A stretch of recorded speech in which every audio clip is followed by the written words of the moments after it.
it's fantastic to have our party leader, Jim Allister, KSC, here tonight. Thank you.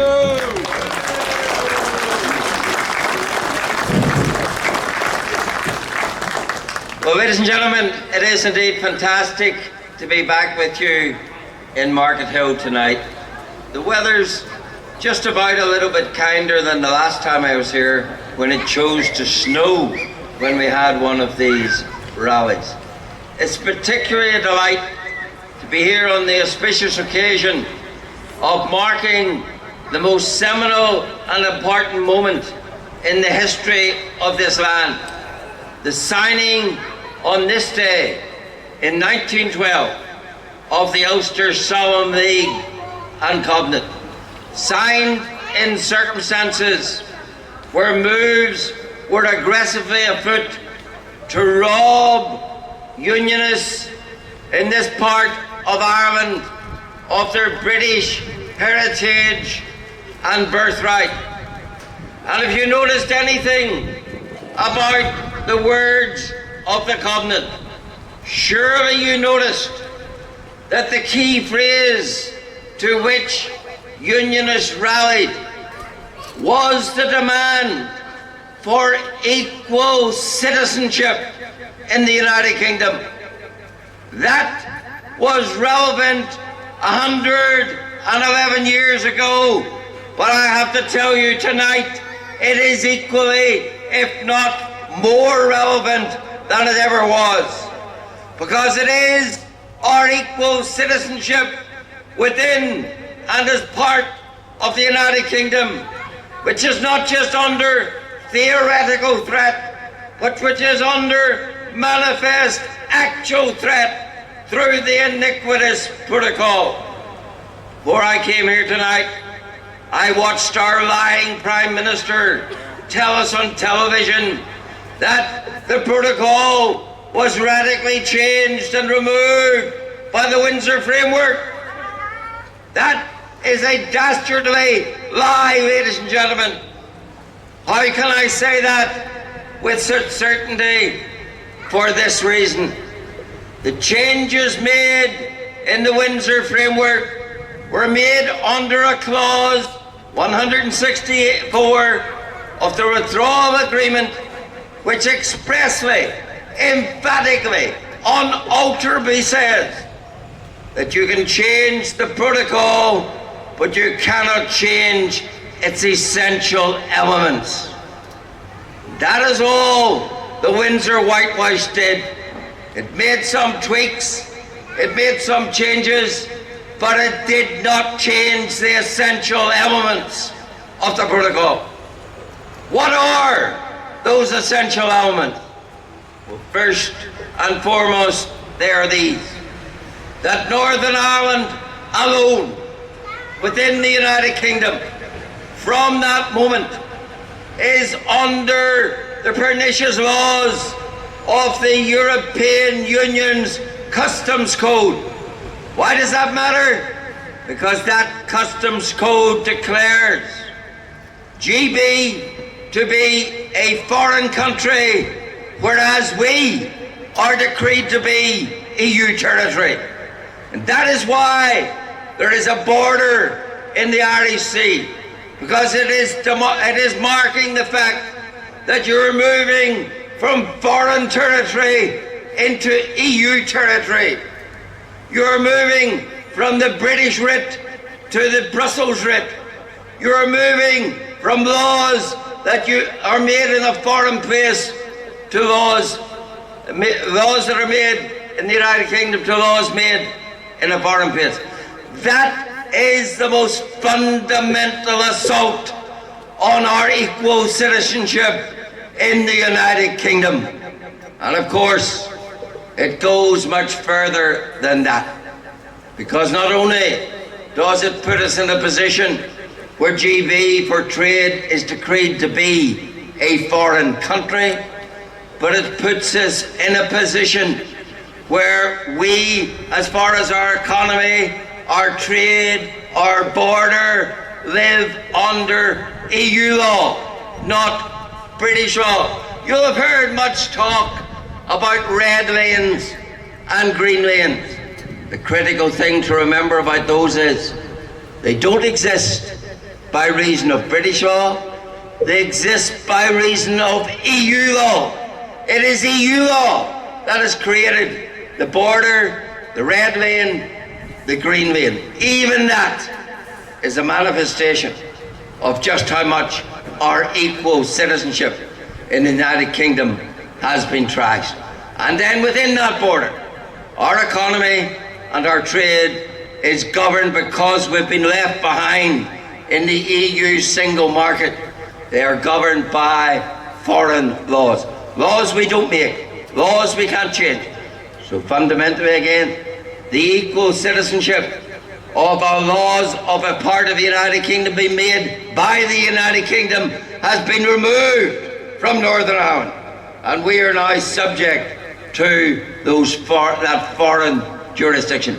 And none of that was changed by the Windsor whitewash. All of that remains. And to understand it maybe as clearly as it can be understood, just consider this. This union dismantling protocol achieved where the IRA failed. It pushed the border to the Irish Sea. That's what the IRA campaign was all about, detaching Northern Ireland from the United Kingdom, moving the border from where it should be to the Irish Sea, enveloping us in an all-Ireland economy. That, of course, is the intended outworking of this protocol. By making our trade with our biggest partner, GB, now impossible, by forcing a reorientation of trade onto a north-south basis, then you create, step by step, an all-Ireland economy on the basis that it's ultimately a short step from economic unity to political unity. And that is why Varadkar the Venomous says there's a path to Irish unity. Varadkar the Venomous's path to Irish unity is the protocol. It creates the border in the Irish Sea. It puts us in transition into an all-Ireland economically. That is the path that he's talking about. And it's a path, of course, which totally destroys our equal citizenship in the United Kingdom. The right to be ruled by the same laws, by the same parliament as the rest of the United Kingdom. The right to live under the same customs code as the rest of the United Kingdom. The right to have no part of the rest of the United Kingdom treated as foreign territory. The right to be governed by laws made either at Stormont, Cardiff, Edinburgh or Westminster. All of those exponents of equal citizenship have been removed by this iniquitous protocol. Little wonder then that those who are his biggest cheerleaders are those who cheered the same IRA, seeing now the goal that they couldn't achieved under this protocol. And perhaps the most sinister and constitutionally damaging aspect of our loss of equal citizenship is reflected in the fact that the very acts of union which make this United Kingdom have been trounced, and as far as Northern Ireland is concerned, a key component has been put into suspension. What is our union, ladies and gentlemen? It is two things. It's a political union and it's an economic union. The political union was established by Article 3 of the Acts of Union, which created a single sovereign parliament for all the territories. And the economic union was created by Article 6, which created a single market, unfettered trade between and within all parts of the United Kingdom. because economics and politics are inextricably linked. So it had to create an economic unity, to create a united kingdom. What does the protocol do? It, according to our Supreme Court, suspends Article 6, the very thing that created that vital leg of that creation of the Union, is, according to the Supreme Court, because of the protocol, in suspension. So when you have a Prime Minister who, with total disregard for the truth, tells you the Union is safe, the protocol is gone, the Irish Sea border effectively doesn't exist, he is lying incessantly, because the truth sadly is the very opposite. Now, what does unionism do faced with those realities? What did our forefathers do when they were being threatened to be pushed out of the United Kingdom? They identified and grabbed hold of the core issue, and they rallied around the core issue, and the core issue was our equal citizenship. And our cause and our strength as unionists lies not in Stormont or in the bubbles of shared office with the IRA. Our strength, the root of the thing, lies in the equal citizenship that we demand as part of the United Kingdom.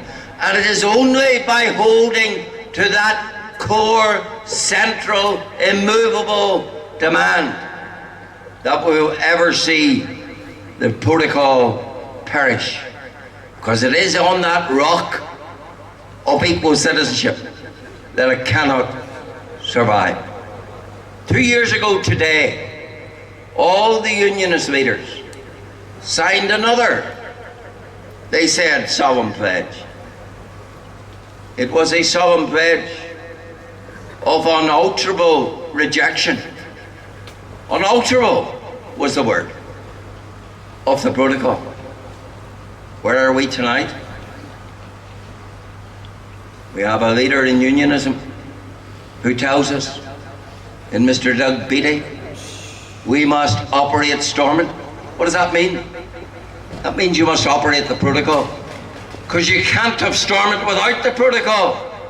You must implement the Irish Sea border. You must live like a colony under EU law. You must subject yourself to the alignment of Northern Ireland economically with the Republic. You must assent to the building of an all-Ireland economically.